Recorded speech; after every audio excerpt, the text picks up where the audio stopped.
বাংলাদেশের মোশাররফ রুবেল আক্রান্ত হয়েছিলেন ব্রেন টিউমারে। অস্ট্রেলিয়ার মাইকেল ক্লার্ক আক্রান্ত হয়েছিলেন স্কিন ক্যান্সারে। কঠিন রোগে আক্রান্ত হওয়া 5 ক্রিকেটারকে দেখে নিন। Number 5, Brian Lara. লারা 2002 সালে হ্যাপাটাইটিস বিতে আক্রান্ত হয়েছিলেন, যার ফলে তার ক্যারিয়ারটাই তখন ঝুঁকির সম্মুখীন হয়েছিল। লারার শারীরিক অবস্থা নিয়ে শুরুর দিকে ডাক্তাররাও কিছুটা শঙ্কিত ছিলেন, কিন্তু তিনি দ্রুতই আরোগ্য লাভ করেন। নাম্বার 4, ওয়াসিম আকরাম। মাত্র 30 বছর বয়সে ওয়াসিম আকরাম ডায়াবেটিসে আক্রান্ত হয়েছিলেন। 1997 সালে চিকিৎসার জন্য তিনি ক্রিকেট মাঠকে সাময়িক বিদায় জানিয়েছিলেন।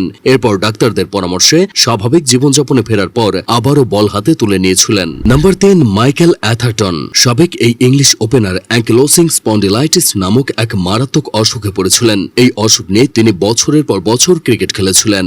নাম্বার 2, যুবরাজ সিং। যুবরাজের শরীরে হানা দিয়েছিল প্রাণঘাতী ক্যান্সার, তবে বিধাতা সহায় হয়েছিলেন যুবরাজের। সঠিক চিকিৎসার মাধ্যমে ধীরে ধীরে সুস্থ হয়ে উঠেছিলেন তিনি। নাম্বার 1, মোশাররফ রুবেল। অন্যদের ভাগ্য সহায় হলেও রুবেল বাঁচতে পারেননি। ব্রেন টিউমারে আক্রান্ত হয়ে 2022 সালে পৃথিবী থেকে তিনি চির বিদায় নিয়েছিলেন।